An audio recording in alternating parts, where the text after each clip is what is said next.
조주 종심 선사는 10대에 출가하여 다른 절에 있다가 남전 보원 선사를 찾았다. 남전 선사는 비스듬히 누운 상태로 어린 사미를 맞았다.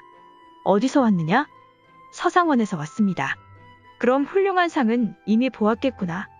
훌륭한 상은 모르겠으나 누워 계신 부처님은 배웁니다. 남전 선사가 벌떡 일어나 앉으시며 다시 물었다. 내게 스승이 있느냐? 아직 일기가 찬데 스승님께서 법체 강영하시옵니까? 이렇게 남전 스님의 제자가 되었고 남전 스님께서 입적하실 때까지 40년을 모셨다. 60세부터는 여러 곳을 다니시며 운수행각을 하시다가 80세에 조주현 관음원, 현재의 백림선사에 주석하시면서 120세까지 후학을 지도하시었다. 조주선사와 관련이 있는 거의 모든 화두가 바로 이 조주현의 관음원에 머무실 때의 얘기들이다. 관음원은 옛날부터 측백나무가 가득한 도량이었기에 현재는 명칭을 측백나무 빽빽한 선사, 즉 백림선사라고 부르고 있다. 정전백수자라는 화두도 관음원뜰에 보이는 측백나무를 가리키며 뜰 앞에 측백나무니라 고 답하신 데서 비롯된 것이다. 백수자라는 한자어의 측백나무와 잣나무의 두 가지 뜻이 있지만 조주선사는 이곳에 있지도 않았던 잣나무를 가리킨 것이 아니다. 조주선사는 스승 남전선사와 나눈 서상원에 관한 대화에서도 알 수 있듯이 막연한 말장난 따위는 하신 일이 없다. 강설. 지혜가 확연해지면 모든 것이 있는 그대로의 모습을 드러내며 깨달음에 이른 선지식이라면 어떤 난관이라도 타파할 수 있을 것이다. 지혜가 사라지면 곧 어리석음이요. 어리석음을 벗어나면 곧 지혜이다.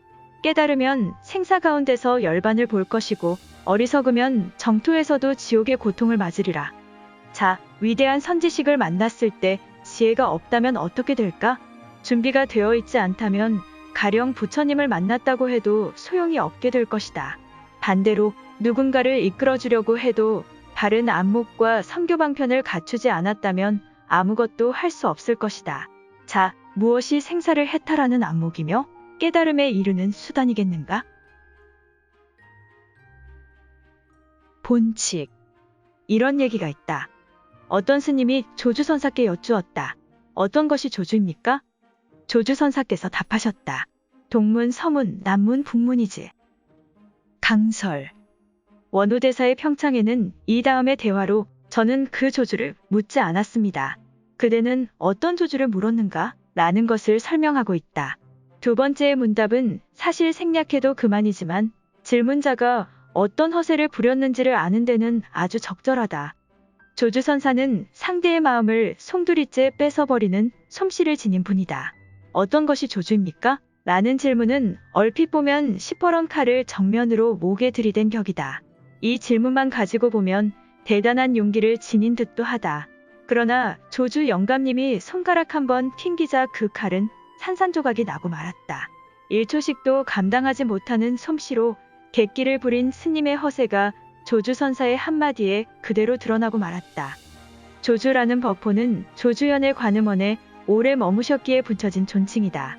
그러니 조주라는 지역과 조주라는 선지식을 둘 다 가리키는 말이 된다.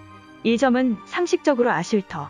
그러니 조주 스님의 답에서 말씀하신 동서남북의 문을 꼭 조주라는 지역의 성문으로만 생각지는 마시라. 질문한 스님은 굳어진 잣대를 가지고 있어서 자상한 답을 기대했을 수도 있다. 하지만 그런 생명력이 없는 자상한 설명 따위는 일찌감치 버린 지 오래인 노인네다. 그러니 어쭙자는 상대에게 맞추고 있겠는가. 그래서 다른 방식의 자상한 답을 해주셨다. 동쪽에도 문, 서쪽에도 문, 남쪽에도 문, 북쪽에도 문이지. 얼마나 멋진 답변인가. 이런 답을 듣는 순간 모든 것이 툭 터져 시원해야만 한다. 여기서 자유자재한 조주선사의 진면목을 봤어야만 한다. 그런데 저는 그 조주를 묻지 않았습니다. 라는 두 번째의 대화를 보면 질문자는 조주선사에게 자신의 칼을 뺏기고도 뺏긴 줄도 모르고 있다. 아니 처음부터 칼날이 없는 칼을 들고 설친 꼴이다. 그래서 그대는 어떤 조주를 물었는가? 라고 조주선사는 얼이 빠진 후학을 일깨워주고 있는 것이다.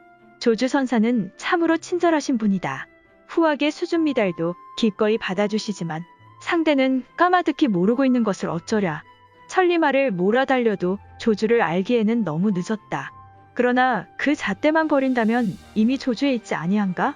서울 한복판에서 서울을 묻지 말라. 스스로 모른다면 백면을 끌고 다니며 설명해도 여전히 무엇이 서울이냐고 물을 것이다. 나는 항상 처음 찾아온 이들에게서 이런 얘기를 듣는다. 저는 스님을 잘 아는데 스님은 저를 모를 겁니다. 그것 참, 알고 모른다는 게 쯧쯧. 떠도는 정보 따위에 끌려다니다니? 사까라한 금강의 눈, 흔들림 없는 눈, 깨달음의 눈. 사까라는 범어 사크라를 소리대로 옮긴 것. 송. 질문한 구절 속에 모든 기량 기울여 곧바로 부딪히나. 강설. 설두노인네는 그래도 질문자에게 온정을 베풀고 있다. 그렇긴 하다. 천하의 조주 스님을 마주하여 어떤 것이 조주입니까? 하고 질문을 던진 스님은 얼마나 굳센 각오를 하고 나섰겠는가.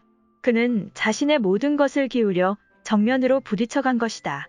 공부하는 사람의 태도는 모름지기 그와 같아야 하리라. 이 점은 참 칭찬할 만하다. 송. 깨달음에 이른 안목은 어느 것에도 걸리지 않네. 강설. 대부분의 사람들은 진리가 경전 속에 다 있다고 여긴다. 하지만 언어 문자만큼 어설픈 것이 또 있던가. 언어란 여러 갈래로 벌어지는 애매성과 정확하게 관역을 적중시키지 못하는 모호성으로 가득하다. 그래서 굳어진 관념의 그릇이 되어버린 것을 사고, 즉 죽은 언어라고 하는 것이다. 천하의 조주선사가 죽은 언어의 후학을 가둘 리가 있겠는가. 그래서 자비를 베풀어 활로를 열어보인 것이다. 송. 동서남북의 문이 서로 마주보고 있으니. 강설. 조주의 문을 도대체 누가 만들었단 말인가? 조주 영감님의 말씀을 잘못 들으면 곧바로 천길 낭떠러지로 떨어질 것이다.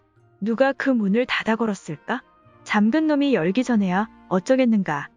그렇다고 내 대문의 문짝을 살피고 다니지 말라. 송. 끝없이 계속되는 망치질로 시도해도 열리지 않네. 강설. 공부를 하면서도 방향을 잘못 잡으면 수많은 노력이 허사가 된다. 예전에 금강경을 마치 진원이나 다란이처럼 한 번으로 줄줄 외우는 이가 있었다. 그는 20년 동안을 하루 20회 이상 금강경을 암송했다고 자랑을 했다. 그래서 물었다. 금강경에서 어떤 가르침을 배웠고 어떤 깨침을 얻었습니까? 그런 것은 모르겠고 외우는 동안 머리가 맑아서 좋습니다. 외우지 않을 때는 어떻습니까? 항상 편안하십니까? 스님, 사람의 삶이라는 것이 슬플 때도 있고 화가 날 때도 있죠. 어떻게 늘 편안할 수 있습니까? 본래 없는 문은 내려친다고 열리지 않는다. 그러나 어쩌랴. 철벽 같은 문을 만들어 놓고 그 문을 노려보는 놈이 있으니 말이다. 참 안타까운 일이다. 하긴 안타깝다는 것도 헛소리지.